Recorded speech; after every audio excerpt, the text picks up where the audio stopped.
أصعب طعنة هي اللي بتيجي من إيد كنت بتمسكها عشان تتسند عليها. ليه الناس بتتحول فجأة؟ ليه اللي كان النهاردة بيمدح فيك بكرة بيبقى أول واحد بيحاول يهدمك؟ الغدر ما بيكونش وجعه الفعل نفسه، وجعه الحقيقي بيكون في الصدمة. عقلك بيبقى مش قادر يستوعب إن ده نفس الشخص اللي فتحت له بيتك وقلبك. النهاردة هنتكلم سوا عن سيكولوجية الغدر، هنعرف ليه الأقنعة بتقع فجأة، وإيه هو الرد الراقي اللي بيحفظ كرامتك وبيرجع ليك هيبتك من غير ولا كلمة عتاب. في علم النفس الغدر نادرا ما بيبدأ من اللحظة دي. الغدر بيبقى تراكمات، بيبقى بذرة مزروعة من زمان ومستنية الفرصة بس تطلع. هنتكلم عن انتهاء المصلحة. في ناس بتتعامل معاك كمحطة، طول ما انت بتديهم اهتمام، فلوس، وجاه، أو حتى طاقة إيجابية هم لابسين قناع الحب، وبتبقى طول الوقت حبيبهم واللي ليهم والدنيا واللي فيها.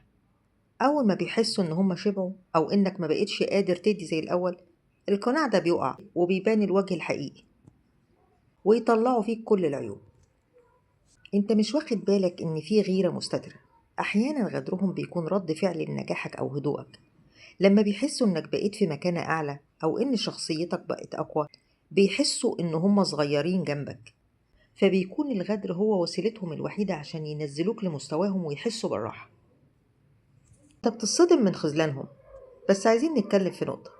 الست لما بتنجرح عقلها بيفضل يدور في حلقة مفرغة: أنا عملت إيه؟ ليه سبتهم يعملوا فيا كده؟ لكن لو جينا نتكلم عن الرجل لما بيتعرض لغدر في الشغل أو التجارة أو غدر من صاحب أو من قريب، بيحلل الموقف كخسارة تجارية. بيشوف إن الطرف التاني خاين للأمانة، بيخرجه من حساباته فورا وبيبدأ يفكر في تأمين نفسه.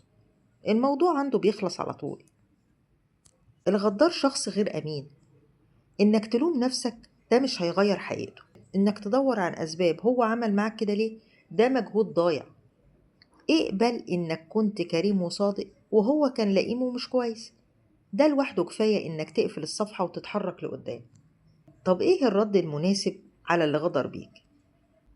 أكبر هدية بتقدمها للي غدر بيك إنك بتعاتبه. العتاب والدموع وإنك تصرخ وتشتم وتعاتب وتقول ليه وليه، ده كله بيوصل له رسالة واحدة بس: إن هو قدر يوجع قلبك. ده بيديله إحساس بالسيطرة والنصر. الرد بجد اللي يوجع ويزلزل أي شخص غدر بيك هو الغياب التام والسكوت. عارف الاختفاء المفاجئ؟ عارف لما تنسحب من حياته فجأة من غير تبرير، من غير حتى بلوك؟ كل ده تجاهل تام. انت كده بتقوله أنا مش شايفك أصلا. ونقطة مهمة جدا لازم تفكر فيها: انجح، استمر في حياتك، اضحك، كون سعيد. لما يشوفك سعيد ومستغني ومكمل حياتك من غيره، هيبدأ يحس بإن طعنته ما أثرتش فيه، وإنك أنت اللي كنت بتديله القيمة وبغيابك هو رجع ولا شيء. خليك واضح مع نفسك. انت أحيانا بتشوف علامات بتبين جدا إن الإنسان ده ممكن يغدر بيك، لكن بتتجاهلها وبتطلع لنفسك مبررات وبتنسى تحط حدود وبتثق بزيادة. الغدر ده بيبقى درس غالي جدا. ربنا سبحانه وتعالى بيشاء إن يحصل فيك الغدر ده عشان يفوقك، عشان تكتشف إن قلبك غالي. ما تجلدش نفسك على إنك وثقت في ناس ما تستاهلش، لكن اتعلم ما تكررش الغلطة دي وتعرف إن الثقة امتياز مش أي حد يستحقها. طب إزاي تتعافى من إحساس الوجع إن أنت اتغدر بيك؟